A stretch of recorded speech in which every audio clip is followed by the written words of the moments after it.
man found dead at dawn on a lonely beach. No wallet, no papers, no name, and every single label cut from his clothing. A code that has never been cracked, and 2 foreign words hidden in a secret pocket that he carried to his grave. Who was he? And what really happened that night on the shore at Somerton? Welcome to Curio Hour, where we uncover the strange, the unsolved, and the unforgettable. Today's story: the Somerton Man. At dawn on the 1st of December 1948, a man was found dead on Somerton Beach in Adelaide, Australia. He was leaning against the seawall, well-dressed and perfectly calm. And no one had any idea who he was, because someone had made certain that no one ever would. There was no wallet, no identification, not even a name sewn into his clothes. Every label had been carefully cut away. This is the case of the Somerton Man. And after nearly 80 years, his secret has still never fully been told. To understand how strange this case really is, you have to start with the body itself. The previous evening, a jeweler and his wife had noticed a man lying in that same spot on the sand. They watched him slowly raise one arm and then let it fall. They assumed he was drunk or asleep, and they walked on. Other witnesses saw the same motionless figure through the night. No one stopped. By 6:30 the next morning, he was gone. Not from the beach, but from the world. He was a fit man in his 40s, around 6 feet tall, dressed in a clean pressed suit and polished shoes. He looked like he belonged in a boardroom, not dead on a beach. In his pockets, police found an unused train ticket, a bus ticket, a comb, a packet of chewing gum, a box of matches, and a packet of cigarettes that held a different, more expensive brand than the label promised. What they did not find was anything at all that could tell them his name. The autopsy only deepened the mystery. His organs were congested. His spleen was badly enlarged. Everything pointed to poison. But every test came back clean. Whatever had killed him left no trace behind. Exactly the kind of result you might expect from a poison designed to disappear. The pathologist was convinced he had been poisoned. He simply could not prove it. And so the cause of death was officially recorded as unknown. Months passed with no answer. And then police made a breakthrough. Or at least what looked like one. At the Adelaide railway station in the cloakroom, a suitcase had been left behind the day before the man died. Inside were clothes, tools, and personal items that all seemed to belong to him. But once again, the labels had been removed.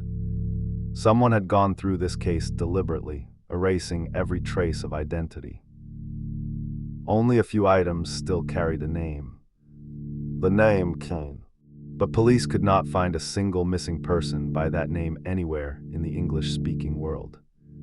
It was almost certainly a false trail. And then came the detail that turned a strange death into a legend. Sewn into a hidden fob pocket in the man's trousers was a tiny, tightly rolled scrap of paper. And on it were printed just 2 words. Tamam Shud. It is Persian. It means it is ended, or finished, and it had been torn from the very last page of a book of poetry, the Rubaiyat of Omar Khayyam.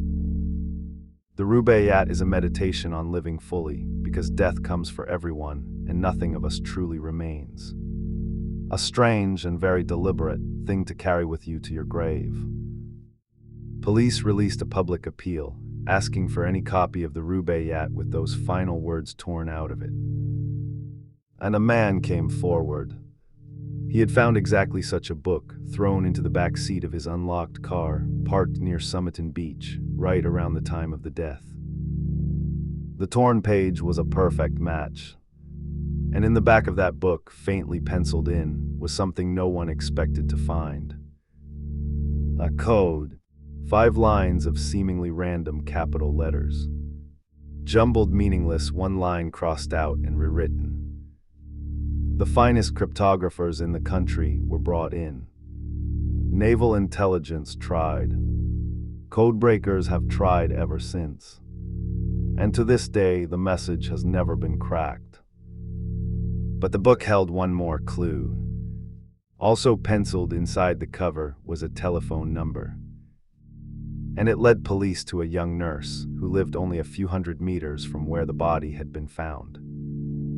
When she was shown a plaster cast made of the dead man's face, witnesses said she looked as though she might faint. She seemed to recognize him, and yet she insisted she had no idea who he was. She admitted that years before, she had given a copy of the Rubaiyat to a man she had known during the war, an army officer. And for a moment, it seemed the whole case might finally break open. But that officer was found alive and well, his own copy of the book still intact. The dead man was someone else entirely. And the nurse took whatever she truly knew to her own grave. Remember, this was 1948.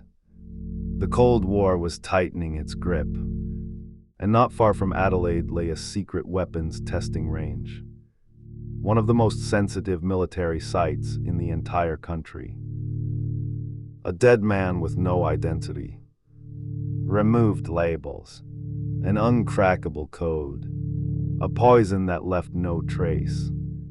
To many people, it all added up to a single word. Espionage. Was the Somerton Man a spy, silenced before he could ever talk? It is a compelling theory. But after decades of searching, not one shred of hard proof has ever surfaced. For more than 70 years, the case sat unsolved. The man was buried beneath a headstone that read, simply, the unknown man. The theories multiplied. A jilted lover. A secret father. A black market dealer. A foreign agent. Each one possible. None of them ever proven. And then in 2022 came the closest thing to an answer this case has ever had. A professor who had spent years obsessed with the mystery worked alongside a forensic genealogist. Using hairs preserved in the plaster death mask, they reconstructed the man's DNA and slowly built out his family tree. And they put forward a name. Carl Webb, an electrical engineer and instrument maker, born in Melbourne in 1905. A man who had quietly dropped out of every record decades before his death.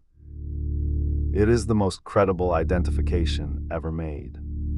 But it has not been officially confirmed. And even if his name truly was Carl Webb, the real questions remain wide open. Why were the labels cut from his clothes?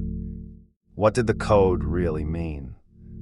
Why did a nurse who claimed not to know him nearly collapse at the sight of his face? And what, in the end, actually killed him? The Somerton Man may finally have a name. But his story, the reason he died alone on a beach with 2 foreign words sewn against his heart, is still, in every way that matters, unfinished. Tamam Shud. It is ended. And yet somehow it never quite is.